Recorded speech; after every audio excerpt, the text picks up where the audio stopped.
Children, welcome to our science class. Now today we will start new chapter, that is chapter 9, and the name of chapter is Types of Rocks and Minerals. The earth's crust is made up of rocks and soil. These rocks are made up of small particles known as minerals. Every rock is made up of one or more minerals. The type of rock depends on the quantity and quality of the minerals present in it. Rocks keep breaking into smaller pieces because of the force of flowing water and strong winds and changes in the weather. Ultimately, these rocks become soil on which life is dependent.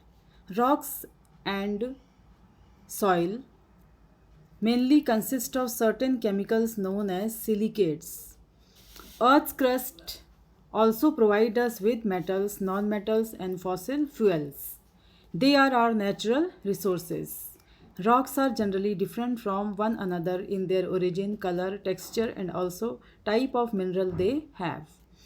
हमारा earth crust, हमारा धरती का जो धरती है जो वो हमारा रॉक्स और सॉइल से बना हुआ है. ठीक है, पत्थरों और मिट्टी से बना हुआ है. ये रॉक्स जो होते हैं वे छोटे छोटे पार्टिकल से बने रहते हैं जिन्हें हम बोलते हैं मिनरल्स. मिनरल्स को हम हिंदी में बोलते हैं खनिज. हर रॉक एक से ज़्यादा मिनरल से बना होता है. रॉक का क्या टाइप है, मतलब रॉक किस तरह का है, ये इस पे डिपेंड करता है कि मिनरल्स उसमें जो प्रेजेंट है रॉक में उसकी क्वालिटी क्या है और उसकी क्वांटिटी क्या है. ठीक है, रॉक जो है वो छोटे छोटे पीसेस में ब्रेक होता रहता है फ्लोइंग वाटर के फोर्स से, मतलब बहते हुए पानी से, स्ट्रॉन्ग विंड से और चेंजेस वेदर में जब चेंजेस होते हैं उससे रॉक्स जो है वे छोटे छोटे पीसेस में ब्रेक होते रहते हैं. धीरे धीरे यही रॉक्स ब्रेक होकर के सॉइल बनाते हैं जिस पे हमारी लाइफ डिपेंडेंट है, मतलब हमारा जीवन इसी सॉइल पे डिपेंडेंट है. रॉक और सॉइल जो है वे कुछ केमिकल से बने होते हैं जिन्हें हम बोलते हैं सिलिकेट्स.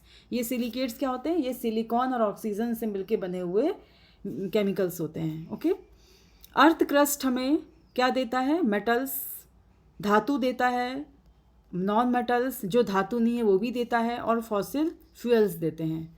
फॉसिल फ्यूल्स क्या होते हैं, जो बहुत दिनों से मरे हुए जानवर जो होते हैं वे धीरे धीरे नीचे धरती की प्रेशर से वो बन जाते हैं फ्यूल. ठीक है, ईंधन बन जाते हैं.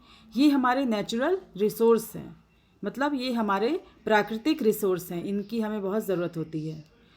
रॉक्स वे डिफरेंट होते हैं एक दूसरे से. वो किस पे डिपेंड करता है, ये इस पे डिपेंड करता है कि इनका ओरिजिन कैसा है, उनका कलर कैसा है, टेक्सचर कैसा है और टाइप ऑफ मिनरल उनका कैसा है, मतलब वे किस तरह के मिनरल से बने होते हैं. ठीक है, the scientist who studies rocks and soil is known as geologist. वैज्ञानिक जो रॉक और सॉइल के बारे में पढ़ाई करते हैं उन्हें हम बोलते हैं geologist. Now coming to classification of rocks. देखिए, रॉक्स तीन तरह के हैं, इग्नियस रॉक्स, सेडिमेंट्री रॉक्स और metamorphic rocks. Okay, first we will study about igneous rocks. When rocks are melted at high temperatures inside the earth, magma is formed. When it reaches the surface of the earth by volcanic eruption, it is called lava. Igneous rocks are formed from lava, which comes out from deep inside the earth through volcanoes. On quick cooling, it forms three types of rocks: pumice, obsidian, and basalt. But on slow cooling, it forms granite. जब rock melt हो जाते हैं, मतलब जब पिघल जाते हैं बहुत हाई टेम्परेचर में, किसके अंदर, अर्थ के अंदर. जब अर्थ के अंदर रॉक बहुत हाई टेम्परेचर में पिघलते हैं तो मैग्मा बनता है. ठीक है, जब यही मैग्मा अर्थ के सरफेस, अर्थ की सतह में पहुंच जाता है, कैसे पहुंचता है, जब ज्वालामुखी का विस्फोट होता है तो यही मैग्मा, मतलब यही जो हाई टेम्परेचर पे जो रॉक्स जो पिघल गए हैं, यह मैग्मा बाहर निकलता है. ज्वालामुखी जब फटता है तब हम इसे बोलते हैं लावा. ठीक है, ये इग्नियस रॉक इन्हीं लावा से फॉर्म होता है, जबकि ये लावा वोल्केनो के द्वारा बाहर तेज़ी से आता है. ठीक है, यही लावा जब बहुत तेज़ी से कूल होता है तो ये थ्री तरह के रॉक्स बनाता है, प्यूमिस, ऑब्सीडियन और बेसाल्ट. बट जब धीरे धीरे ये रॉक ठंडे होते हैं तो ये ग्रेनाइट बनाते हैं. देखिए, मैग्मा, कूलिंग से मैग्मा इग्नियस रॉक्स बनता है. मैग्मा जब कूल होता है, मैग्मा क्या है, रॉक्स जो पिघल रहे हैं धरती के अंदर हाई टेम्परेचर की वजह से.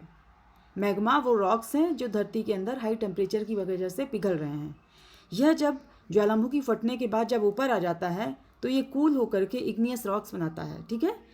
यह इग्नियस रॉक्स बस धीरे धीरे जब कूल होता है, ठंडा होता है, तो ग्रेनाइट बनाता है, और जब तेज़ी से कूल होता है तो प्यूमिस, ऑब्सीडियन और बेसाल्ट बनाता है, ठीक है। Now pumice. It is soft, spongy and lightweight rock and is so formed due to trapped air bubbles. It is used to make stone utensils. It is used as a scrubber to remove rough skin from the body. Dentists use powdered pumice for polishing teeth.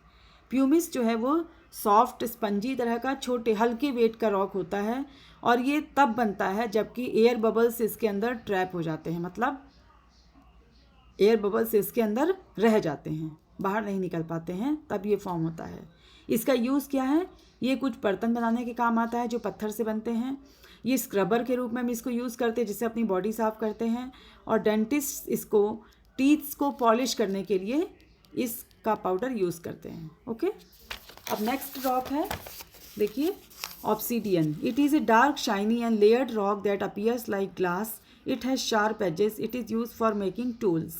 Obsidian एक dark colour का चमकने वाला layer वाला rock है जो कि glass की तरह दिखता है. इसके एजेस जो होते हैं वो शार्प होते हैं, इसके जो कोने होते हैं जो वो शार्प होते हैं. ये टूल्स बनाने के काम आता है, ठीक है. Basalt rock. It is black और dark brown and smooth rock. यह ब्लैक, डार्क ब्राउन, चिकना रॉक होता है. इसे गोल्ड को प्यूरीफाई करने के लिए यूज़ करते हैं. प्योरिटी ऑफ गोल्ड को टेस्ट करने के लिए गोल्डस्मिथ यूज़ करते हैं. सुनार. गोल्डस्मिथ मीन्स सुनार. Granite. It is the most common rock containing two minerals, quartz and feldspar. It is a colored rock. It has coarse grains. Polished granite is used for flooring and for making statues. Granite बहुत common rock है जो कि दो mineral से बना होता है. वो मिनरल क्या है? क्वार्ट्ज और फेल्डस्पार. ये कलर्ड रॉक होता है ग्रेनाइट. इसमें रफ ग्रेन्स होते हैं. कोर्स ग्रेन मतलब जो रफ होते हैं ग्रेन्स वे होते हैं, ठीक है. खुरदुरे ग्रेन्स होते हैं. पॉलिश ग्रेनाइट जो होता है वो हमारे ज़मीन बनाने के काम आता है. फ्लोरिंग मीन्स ज़मीन तैयार करने काम आता है, और स्टैच्यूज़ बनाने के काम आता है. Okay children, this much for today's class. Till then, stay safe, stay at home, keep on learning. Thank you children.